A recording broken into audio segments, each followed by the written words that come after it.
All right, you saw the title in the thumbnail. You know what this video is, but I want to make a clear distinction for some of my smooth-brained Diluc mains out there, okay? This video is for people who are new to Genshin Impact. If you've been playing for like a month or two, you're gonna gain a ton of good information from this video. If you've been playing for longer than that, you might be able to grab a couple nuggets, but most of this you should already know. With that being said, let's get you kiddos some Primogems. That felt like a good intro. Some good shit. It was off the top of the dome. I don't have a script or anything. Holy shit.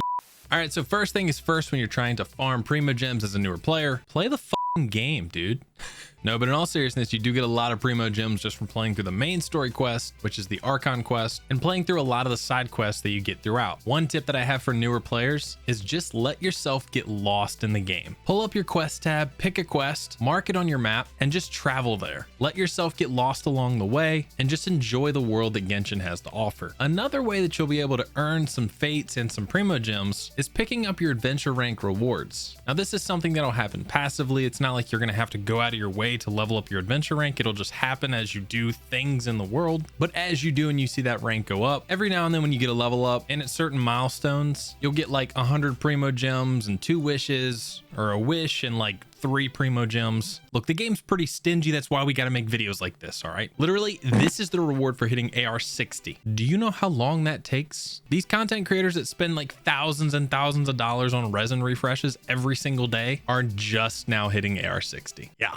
That's what you got to look forward to. Anyway, moving on. Next thing is going to be commissions. At AR 14, you will unlock your commissions and your dispatch system. So that gives you the chance to do daily commissions. You now have a daily grind in Genshin Impact. You log in every day, you do 4 missions. They give you 10 Primogems each. And then at the end, you head back to Catherine to tell her, hey, I did all your stupid commissions. And she gives you 20 Primogems for a net total of 60 Primogems. And yes, that's not even half a wish. But again, this game is stingy. Next up is going to be a feature that I really wish they would add more to: the Adventurer's Handbook. When you first start out the game, you have these chapters and you have like a bunch of challenges you can do, and you're constantly checking boxes, and it's super satisfying. They're raining XP, they're raining loot for you, and it feels great. And then you hit a point where it slows down a little bit and you have to do a little bit more work to check those boxes, but then you straight up just finish it. You hit a point where there's nothing left to do in this book. But I do recommend keeping an eye on this book, seeing what challenges you have to do in this chapter to get to the next chapter, because for every chapter you do complete, you unlock 50 to 150 Primogems. Next is going to be achievements. This is something you learn pretty early on, that you'll unlock achievements for doing certain things, and those achievements reward you Primogems. But what I started doing when I was really thirsty for Primogems is I started hunting.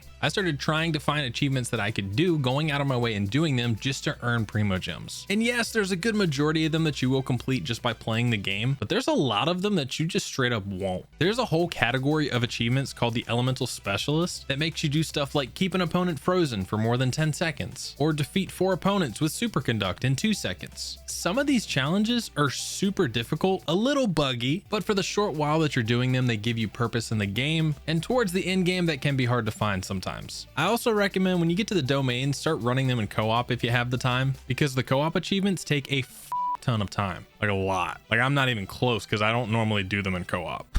It's brutal, dude. Speaking of a ton of time, this one might take you a little bit of time to actually get to the point where you can do it. But once you get towards the end game where you can actually complete Spiral Abyss with 36 stars, you have the potential of earning up to 600 Primogems just for completing Spiral Abyss every 3 weeks whenever it resets. Next way to net yourself some free Primogems is going to be the hangout events. Now, if you're anything like me, they're kind of difficult to get through. They're not the most fun thing in the world. It's just dialogue, but they do add some depth to the characters, give them some more personality, and some of them are pretty enjoyable. If this is your kind of thing, then you're in luck, because after you complete all 6 of the endings, you net yourself a whopping 60 Primogems. Yeah.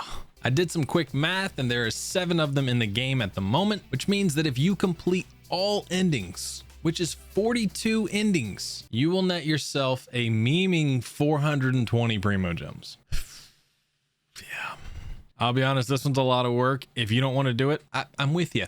The next tip is going to be make sure you're leveling up your statues of the 7. So anytime you see one of those Animoculus, Geoculus, or Electrooculus, or any future Oculus for that matter, make sure you're collecting them and turning them into the statues of the 7, because every time you level up a statue of the 7, you do get some Primogems. Now this next one might seem a little stupid, but some people might have missed it. In the tutorials section, if you have any of those red badges, make sure you literally just highlight the page for a second and go on to the next one, because every one of those that you look over will give you 1 Primogem. You can see here I did a bunch of them and got like 45 Primogems just for nothing. Another thing to note is that whenever you have a brand new character come around on the event banner, make sure you go and do their trial run. It's in the events tab all the way at the bottom, but whenever you complete the featured 5 stars trial run, you can earn yourself 20 Primogems and some other rewards, and then all the other 4 stars on the banner will give you some other rewards as well. Now there's one honorable mention before we get to the last one. It's leveling up characters. This is something that I'll do on my main account just for a free wish every now and then, but whenever you ascend a character past level 20, 50, or 70, you get yourself a free wish. It's an acquaint fate, so you have to use it on the standard banner, but it's a wish. It's a dopamine hit. It's why I get up in the morning. It's why I can't sleep at night. This is not about me.